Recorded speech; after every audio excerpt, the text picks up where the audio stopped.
welcome to the LJC OpenConf 2015 keynote. And the keynote today is on 20 years of Java. For those of you who've been living under a rock the last year, it's been 20 years of Java since Java has become version 1.0, I guess. Joining us today, two awesome friends and people. Simon Ritter from Azul. I almost said Oracle. So close. Simon Ritter from Azul. Simon is the deputy CTO of Azul, formerly the head of Java evangelism at Oracle. And we have Steve Elliott here, who is still at Oracle. Still at Oracle. I don't know what time it is. So Simon is one of the. Steve is one of the Java leads at Oracle, and they're gonna entertain you for the next 20-30 minutes.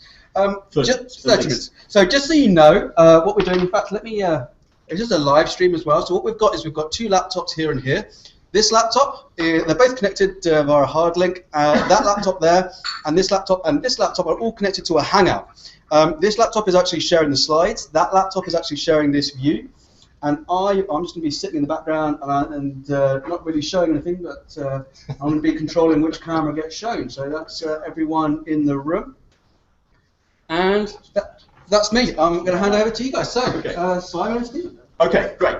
So we want to keep moving because we've got a lot of stuff that we really want to get through. So brief introduction for myself. Obviously, Simon's already told you my name is Simon. Weird. I started using Java way back in 1996. Actually, 1995 was when I started using it, and then 1996 I joined Sun Microsystems. And just as a sort of piece of trivia, Steve was my host manager when I first joined Sun back in 1996. And so I'm going to hand over to Steve for the first part, and then I'll do the sort of second part. So over to you, Steve. Okay. So as you've already ascertained, I'm the one that's still at Oracle. I actually started out at what was Sunsoft in 1993 and did distributed objects and Solaris for a while before Java came along. I actually started out with WebRunner and Oak in 94, as you'll see from some of the slides. But as Simon said, we've got to crunch 20 years into 30 minutes, and we're already kind of a bit into that. So I'm going to start my timer here because I promised I wouldn't clash with Simon's 15 minutes at the end of this, which gets into a bit more detail of the evolution. When we decided to divide this up, we thought I'd get 1 year and he'd have the other 19. So I'm going to actually cover 1995 and thereabouts, and then Simon's going to cover some of the evolution, and hopefully some of the reasoning behind that will become a bit obvious later. I put this up, we've all done all the jokes about this one that it's possible to do, and Simon gleefully let me know that he apparently doesn't need to use these anymore. But just as a slight anecdote to this slide, actually I stole this from Zoe's blog from 5 years ago, which was the first time I presented at the LJC. And I promptly came in and lied to everybody about the fact that Java 8 was going to appear in late 2012 and include Project Jigsaw and Project Lambda. So maybe the safe harbor statements aren't such a bad idea after all. Obviously that did move on a bit. It's interesting because this was actually pre-Java 7 and pre-Java 8, so we were talking about what was all the exciting features that were coming up with Project Coin and things like that. In terms of the picture, we've got Steve Paul, who you've heard a bit earlier on, who's another Java old-timer from IBM, who I think is Mr. DevOps now in IBM, and obviously Ben and Martin as well, who've been here forever. As I say, I'm going to focus on 1995. You've probably seen the graphic on the left there. It's been used quite a bit.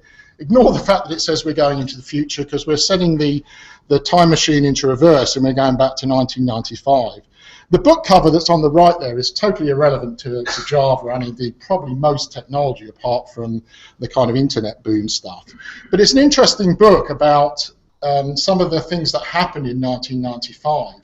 And there was a New York Times review of this book that had some interesting comments. It said something like, history is the way of predicting the present, which I thought was a bit odd at the time, but it went on to explain, it is quite interesting because it's like you explain how we get to the present by joining some of the dots and the breadcrumbs from the past. And that's a little bit about what I'm going to cover, hopefully in the next 10, 15 minutes or so. So 1995 was a very strange time. Even for those of us that were there and doing all this stuff, in terms of trying to remember it. The more you dig into what was happening around that time, the more you realised how much things have changed in 20 years. Obviously, we had a whole range of stuff that we're going to focus around Java, and we'll get into the details of that. But Java wasn't the only language that had some activity and announcements and so on in that year. Obviously, JavaScript, which actually had 3 names that year. It had Mark Andreessen's Mocha, and then obviously Brendan Knight did his famous 10-day hack and created the whole thing, and it later became LiveScript and then became renamed to JavaScript when Netscape and Sun did the deal towards the end of that year. But also languages like Ruby and PHP are kind of siblings of Java in that sense. As with Java, all of these kind of existed before 1995 to some extent, which I'll come on to. Another one that I didn't have on the previous time I presented this is Objective-C, which actually had been around for a long time. You know, this had come out of the Stepstone stuff and obviously the Smalltalk world. But in 1995, Next actually licensed and took all of the IP for Objective-C, and obviously that then rolled into Apple, and we all know what happened there. A few companies around 1995. Again, Netscape appeared in 94, but actually went public, which I think pretty much everybody knows, in 1995 to great acclaim. A few other companies that either incorporated or started up then were companies like Alta Vista, Yahoo, eBay, Amazon. I think the Google boys were just starting up with playing around with some of the backrub algorithms at Stanford. So this was all obviously pre-Google and a lot of the stuff that we take for granted on the web now. You won't be able to see the screenshots here, but these are some of the kind of common desktops from things like Linux, Windows, Solaris, I think in this case, and the Mac. And obviously Microsoft, it was a big year for Microsoft, although actually after a lot of what we're talking about here in terms of 1995, because Windows 95 came around in August, Windows NT was the release that was actually around before that. And of course we have Microsoft Bob. Anybody remember Microsoft Bob? Anybody purge it from the up one hand? Don't look it up. Don't bother looking it up, okay? One of the things when I was digging this out for when we did this original presentation at DevOps was DVDs actually appeared in that year. And it's quite interesting because a lot of the stuff that in some ways was happening within the web at that point was there was a lot of frenzy around CD-ROM and CD-ROM publishing and interactivity because the web was a very static thing at this point in 1995. It wasn't until late that year that the original releases or the beta releases of Netscape Navigator even had things like animated GIFs. So the web was extraordinarily static. It was basically text, graphics. That was your lot. The NSAPI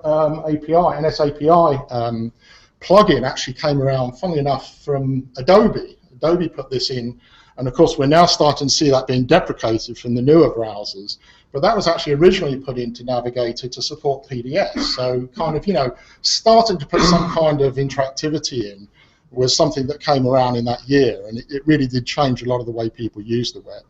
The other thing that came about in 95 was USBs. So we now have, you know, the ability to plug rubber ducks and aquariums and all sorts of good stuff into your computer. I'm going to rattle through this because, again, we're very time constrained here. But one of the things that is interesting is the National Science Foundation network was decommissioned that year, which meant essentially the internet went from public, from its original kind of public sector roots, from ARPANET, which was, I think, decommissioned in 90 or 93 or something like that, into being a commercial entity and run through commercial backbone providers. And there are also a few other things on here. One thing I will mention before I move off of this slide is that, as with every year, we lose some people. And funnily enough, in 95, quite a lot of the original computer pioneers actually died that year. A lot of you probably recognise some of the names down there, largely from the hardware space, but one obviously of note that's particularly of relevance with all the Java 8 stuff going around is Alonzo Church died that year. I think he was in his 90s, so he had a fairly good run, but obviously did a lot of the original work on Lambda Calculus. And Bill Gates published a book that year, which told us all what the future was going to look like. What was interesting is the book was published in 95, and it had, I think, 4 references to the internet. and they hastily republished it in 1996 and retrofitted the fact that Gates knew about the internet all along, and it was all going to be pretty good. Part of the reason I put this up is when I joined into Sunsoft in '93, a lot of the world, as I say, was very different, and a lot of the focus at the time, certainly from what Sun was doing, was this whole battle between Solaris and NT. It was between operating system wars, the whole thing around distributed objects. I think actually little known fact is that Sun actually put some investment into Next a couple of years earlier in '93, and we did a lot of joint work on OpenStack to try to use Objective-C and Corba technologies together to kind of put some of the underpinnings of this. So there's a lot of stuff going on in that space. And of course, again, we've got I'll let Simon talk about his little bag of goodies. As I said earlier, it's like the Antiques Roadshow up here from Simon. But this one was quite interesting, you know, a byte thing. This was actually, I think, from '97, which was, you know, can Java replace Windows? Which, as Simon said, is a bit of a nonsensical kind of statement. But a lot of the focus around this, if you imagine what we were doing, was really focused against trying to stop Microsoft controlling the whole world with some of this and actually leveling some of the playing field in terms of the platform stuff underneath. The other thing that's interesting, if you look back to 1995, is the sort of hardware that was around at the time. This was the state-of-the-art mobile phone that I think I had, the 2110, I believe it was. So there's not an awful lot of scope for doing a lot on that screen. Certainly no touch input or anything like that. PDAs, Palm, I think US Robotics actually acquired Palm later that year and started the work on the Palm Pilots. So this was pre-Palm Pilots. I had the trusty Scion 3C organizer here, which sadly didn't run Java, although some later Scion stuff did. But if you look at the hardware, the typical laptop that was around at the time, this is a little unfair because it's talking about 486s, whereas the Pentium Pro was actually announced that year, and Pentiums were certainly around. But whichever way you look at it, you're in the low megahertz, you know, 90, 120 megahertz processors. And the really scary thing is you typically had something like 8 to 24 megabytes of memory. Megabytes of memory. And that actually shapes a lot of the stuff when you look back at the formation of Java and why we did certain things the way we did in Java and why we're still paying the price of some of that technical debt now. Goes back to some of the kind of constraints that people forget for obvious reasons as we move forward. The other thing on here is PCM-CIA. I just, you know, you forget so much about PCM-CIA, but that was the only way you got, you know, your Ethernet connector and your Wi-Fi modems and so on and later. And again, networking was key to what we were doing in the Java space. But a lot of the stuff that was happening in terms of connectivity was around, as you can see here, 28K modems. Wi-Fi didn't come along until, you know, 4 years later. So a lot of the things that we take for granted today just simply didn't exist. If you go back to the beginnings of Java, the Star 7, which was the first device that Java actually ran on as part of the original Green project, actually had an even more constrained space. It had 4 megabytes of RAM. So this thing was, you know, it was basically a Spark station that was folded over with other bits. Gosling refers to this as hammer technology, where they kind of smash things up and put this prototype together. But they did some pretty amazing things with this. And if you haven't seen the video, just search for the video of Star 7 and Gosling, and you can actually see the video from 1992. I actually saw one of these live in the flesh. I actually went to the Computer History Museum in the States just after JavaOne, and there's one sitting in there that Gosling actually donated, sort of sitting in a little cabinet somewhere. So if you look at what happened in terms of the beginnings of Java, there are actually multiple beginnings. We all talk about the 20-year anniversary, and we refer to it essentially around the 23rd of May, which was the public announcement. But as with all things, you know, these things actually started a little earlier than that. So the Green project, if you look at the picture at the top there, we've actually got most of the kind of core members of the original Green team, James Gosling, and then on the left of him, as you're looking at it, Patrick Norton, who originally started this whole thing, and then Mike Sheridan, who's the guy second in from the left. And the guy on the left at the top is Joe Pelwan, who we can thank for Duke. He was the artist that actually created a lot of the Duke stuff. So again, I won't go through this in detail. There's lots of documents on the web about this, but essentially we went through development of the Oak language, which turned into Java in the early 90s. They did the first demo of that Star 1 device internal in Sun in 92. They spun off this thing called First Person that was focused around this with a business plan, put them off-site. They originally started doing some work around set-top boxes, which didn't pan out. And then we refocused it onto the internet with things like WebRunner, which was the predecessor of the hot Java browser, where we started to get into the internet. And then in 1995, it all kind of exploded with a series of articles. And the key thing here is Netscape Navigator 2, which had built-in support for Java. And from there, it kind of took off. The first actual release was 1996 in terms of the 1.0 of Java. The first public demo of it was actually John Gage at a TED conference. I've never found a video of this. I'm sure one must exist somewhere. This is some little animation that somebody put together for JavaOne. I've got 1 minute left, so I'm going to have to speed up. But when we did this before, we actually did show some live demos, and we obviously don't have time for it here. But one of the earliest demos they did was the molecule demo. And again, people were sitting in the audience, and it was kind of, oh yeah, another browser. Why do we need another browser? But then the idea that you could interact and have animation and have interactivity with a web browser was something that was very, very radical at the time. It all got announced in 1995, in May at the Sun World Conference. Funnily enough, Hot Java, the browser, actually had more interest in the Java language itself. I've got the 20-year-old T-shirt, which was too cold to just wear the T-shirt today. But Hot Java was the browser that we based on top of this to kind of test out all of this stuff. But obviously, Netscape Navigator was really what took it forward.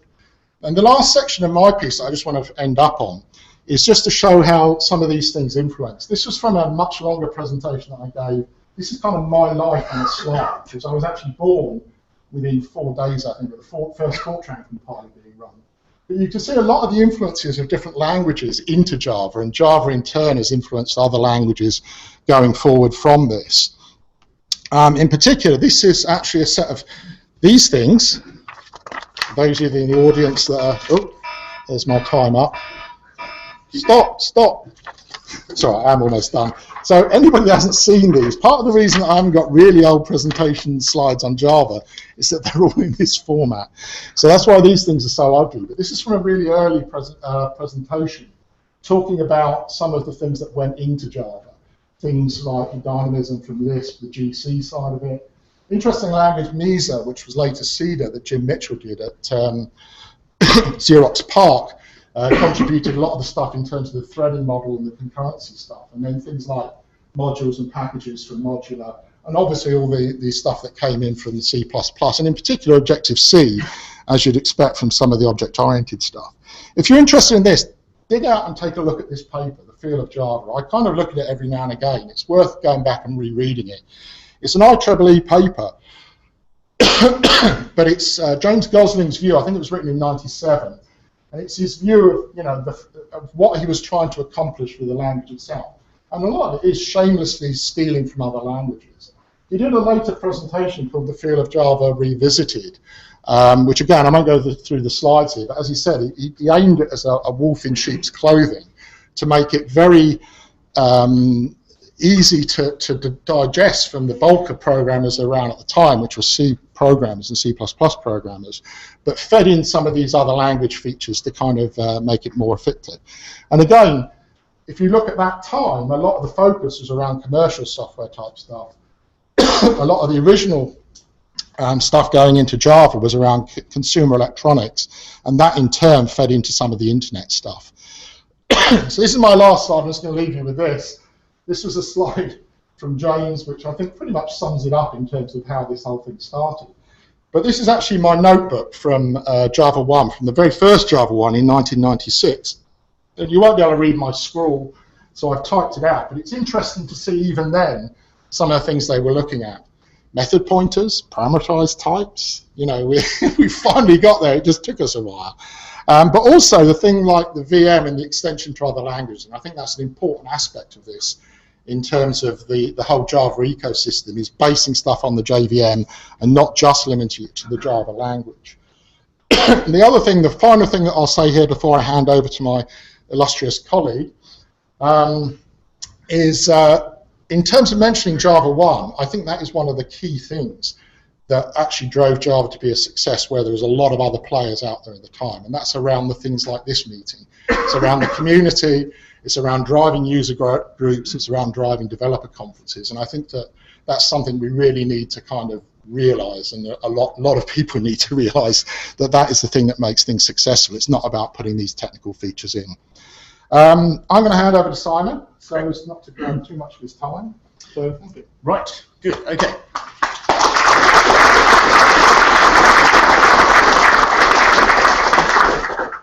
So this is a picture of me at JavaOne 2004, so that's 11 years ago. That was when I did my early version of Google Glass. I was actually way ahead of Google Glass, except mine wasn't quite as compact and as smooth and as polished as theirs was. So what I'm going to do is just talk about the remaining 19 years of Java history, as Steve said.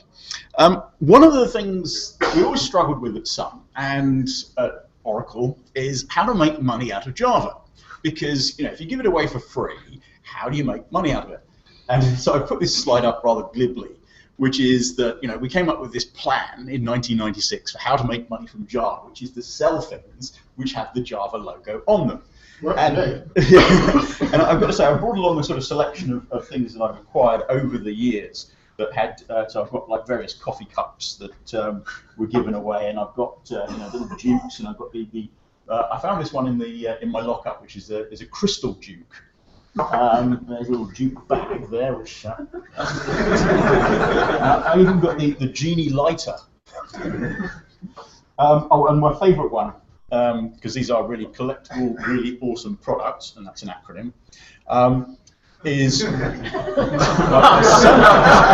know it gets better, because on the other side it's we're.com. So I remember when I joined Sun, it was at the time when literally every week you got a new T-shirt from Sun, and one of my colleagues said to me, "Don't think of it as a career, think of it as a wardrobe." That seemed very kind of apropos. Right. So Steve briefly mentioned Duke, and this is again something which has been quite significant over the time that Java has been around, because we've had this mascot. And I know there's the penguin that you have with Linux, but not many computer things have a mascot. And it really started out life as the agent. And so was it Joe Palrain? He was the one who created that, but then we've obviously been through various iterations of that, and we've had Duke doing this, we've had Duke doing that, and all sorts of things. And then in fact, we've also got the Duchess as well, which I think is very good, because we need to have support for all types of people. So well, I have to be very careful. I got told off, because in the JDK online course that I did, I got told off for doing an example which used gender as a way of sorting people out, and I got told off for that because it didn't include everybody. So I don't know.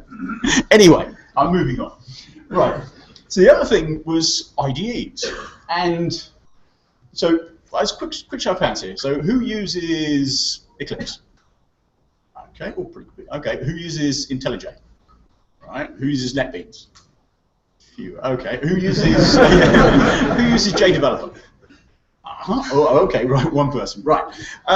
But IDEs obviously have been very important throughout the life of Java, because it makes your life easier to develop code. And this was Java Workshop, and I think you've got a copy of this, haven't you? Yeah. I know I've got a copy of this. I did actually try to fire it up on my laptop, because in theory it should run, but it's actually, there was a difference between I think 1.0 and 1.1 or 1.2, where they did actually change something which broke backwards compatibility.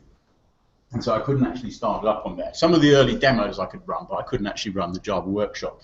But it's kind of interesting when you look at this, because you probably can't see it, but there's about 8 lines of code there you can see. And that's a lot of the problem is the resolution of the screen, obviously. And of course everything's got to be grey. Yes, it's got that lovely industrial grey kind of. The 90s internet was very battleship. Yes, because if it wasn't grey, it was sort of like magenta and cyan and very bright colours, because you can't quite see that as well as on the screen there.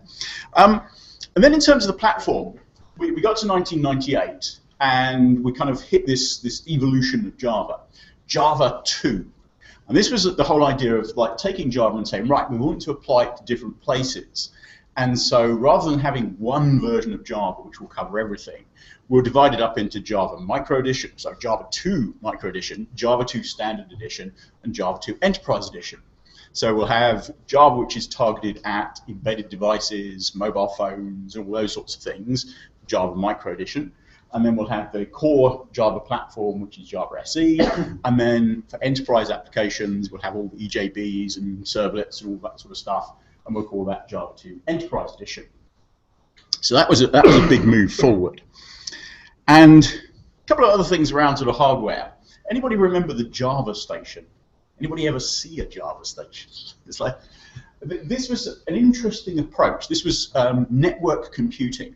And so the idea was to have a stateless machine. So this was really the cloud, but in a very early form.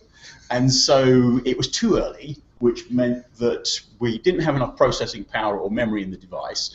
We didn't have enough network bandwidth to attach to the back end, and we didn't have enough performance in the back end to deliver what we needed. So it never really kind of took off. We did try some interesting things in terms of the shape of it. So rather than like the top right-hand corner there, we got a kind of rather rectangular box, which was not very sexy. So we tried the, I think it was called the Cappuccino, which was a much more sort of curvy one to make people think, oh, isn't that high tech, even though it still didn't do anything. Mr. Coffee. Oh, Mr. Coffee was it? Except I think we got trademark. Probably, yes. Then we had the Java Ring, which I'm actually wearing here. I do have the Java Ring. This is kind of an interesting idea. This was done for JavaOne, and the idea was that it was basically a Java card that was embedded in the ring, and then there was a reader, which was it was a Dallas one-wire interface. And so you had a very, very small environment that had literally about 10 kilobytes of memory, not even megabytes, kilobytes of memory. And then you could program it using the Java card APIs and the Java card runtime. So you literally had to pre-process your Java into something that would run on this. And so the idea of the Java Ring at JavaOne was that you could, it was like a fractal thing, wasn't it? It was a Mandelbrot. Yeah. Everybody got to do one 9-pixel element of a Mandelbrot. Yeah, so it was kind of distributed computing. So you'd walk up and you plug your ring in, and then you'd do the processing for this little bit, and then somebody else would plug their ring in, and off you'd go. So we've tried hardware and Java a number of times. And so I've actually brought, this is a Sunspot development kit. Anybody remember Sunspots? Okay, a couple of people there, right. Well, that's going to make life interesting because I'm actually going to give this away as a prize at the end. So Sunspots were kind of like the Raspberry Pi, but in an earlier form. So it's an ARM processor, and it has a number of sensors and things on there. It's some nice little LEDs that you can light up and stuff like that. But the real development work on that was what's called the Squawk VM. And the idea behind that was having a Java VM that would run on the bare metal. There's no operating system involved. It was just a Java virtual machine with a very thin layer of native code, and most of it was actually written in Java itself. So it was an interesting idea, and it proved to be very popular with some people, but the real problem was the price. So at the time, I think we were charging, it must have been about $300 or $400 for those. And if you compare that to the Raspberry Pi, and especially the Raspberry Pi Zero, which they launched this week, which is what, £4, it was never going to really take off, and we didn't quite get enough momentum behind it to make it cheap enough. So now let's just have a quick, I am probably running out of time, yeah, a brief history of the JDK. And so I had this slide on the right here, which is what I said was really when the roadmap was a lot simpler. This is way back in the sort of late 1990s. And so I went back and I sort of looked at what we did with the JDK. And so these are the code names that we used and when we released them. So going way, way back to 1.1.4, which is about when we actually started using code names. I won't go through them all, but we had Sparkler, Pumpkin, then we had Abigail, Brutus, Chelsea, Playground. And then for some reason 1.2.1 we decided we weren't going to bother with the code name. And then with 1.2.2 we went to Cricket, which I think was when we started using animal names. So probably somebody said, well, we use cricket because that's a sport, and then they go, oh no, let's use it as an animal. And so then we started using animal names. So 1.3 was Kestrel, we had Ladybird, Merlin. Okay, that's not an animal, but who cares? Hopper, okay, not really an animal. Mantis, and then of course Tiger was the big one. We had Graham Hamilton came on stage at JavaOne with a live tiger when we were launching it. Mustang, which we were going to use, but we got into trouble because Ford actually came after us for trademark infringement because of the Ford Mustang. And then Dolphin, which was the last time that we used a code name, and that was when it kind of just sort of drifted off because obviously Java 7 took rather a long time to come out. As you can see from the dates there, there's a rather big gap between 6 and 7. Interesting in terms of how we added features. So I won't go through all of this stuff, but there's 3 there which I've highlighted in red. Anybody want to guess why I've highlighted those 3 in red? Strict FP, assertions, and enumerations. Come on, somebody's got to be able to point. Breaking features. What was that? Breaking backwards compatibility. Very good. Breaking backwards compatibility. This was the time when we introduced new keywords to the language. So strict FP, assert, and enum became reserved words. And so if you had any code which used that before that, you had to go and change it because it wouldn't compile. I remember talking to people about JDK5 and saying, well, of course, we're all very good programmers, and we would never use a thing like enum as a keyword or as a variable name in our code. So we won't have to bother with changing any of that. So then I went away and compiled some of my own code and found that I'd used enum as a variable name. So there we go. Lots of other things got added, mostly around the APIs. And in fact, what we'll see is that bigger means better. So this is the number of classes. I went back and analyzed this and did a graph where I looked at how many classes we had in the JDK. So we started off with about 211 with version 1.0.2, which was the earliest one I could find the code for. And I remember when I started programming in Java, it was a time when you could actually hold all of the APIs in your head. So you could remember all of the APIs. Obviously that kind of changed over time, and so we kind of rapidly ramped up and we added all these useful features like Corba and stuff like that. And so obviously we've added more and more over time, and it's kind of like plateaued a bit, but last time I looked with JDK 9 we were up to 4,544. Thankfully, with the introduction, hopefully, of Jigsaw in 9, then we'll have modularity which will enable us to sort of split that up into smaller chunks. Deprecation, that was another interesting thing, because we introduced that back in JDK 1.1 in 1996, and we said, right, there are certain things we might need to be able to take out of Java. So let's have a deprecated tag so we can tell people that in future releases we might well take this out, so don't bother using it to enable you to avoid problems in the future.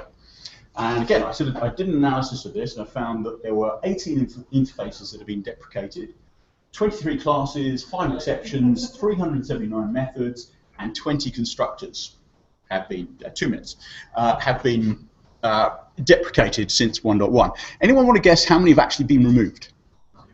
0, that's right. So clearly that was a very useful feature. The other thing was the -XX option. That's always a fun thing, because these are the things around Hotspot specifically. Now, as an Azul employee, I'm not going to talk about Hotspot, but I will. But anyway, Hotspots, there are the -XX options, and so if you look at how many there were in 1.4, it was 159. We peaked in JDK 8 at 629, and apparently in JDK 9 we've removed some, so we're now down to 623. I don't recommend putting all of those on a single command line.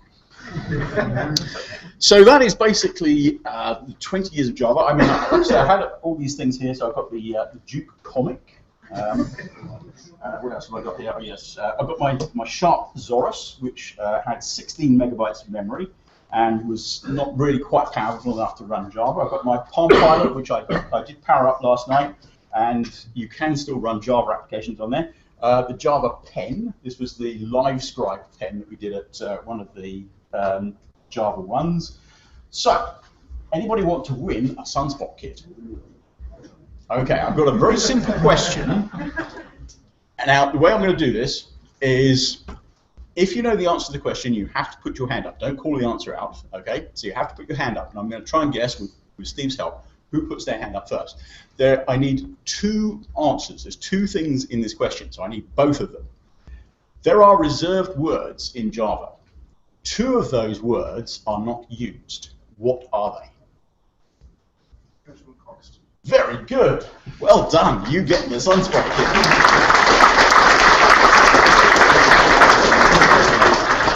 Go to and const. That is the right answer. Very good. Okay, so I think we're done. I think we're done. Thank you for letting us overrun slightly. Yes. We were going to do, we put on the board, I don't know how to pan out, but if anybody wants to kind of extend this and get into interactive, we don't have time for Q&A. We will try and do maybe another session, so take a look at the board outside and all that stuff. Thanks very much.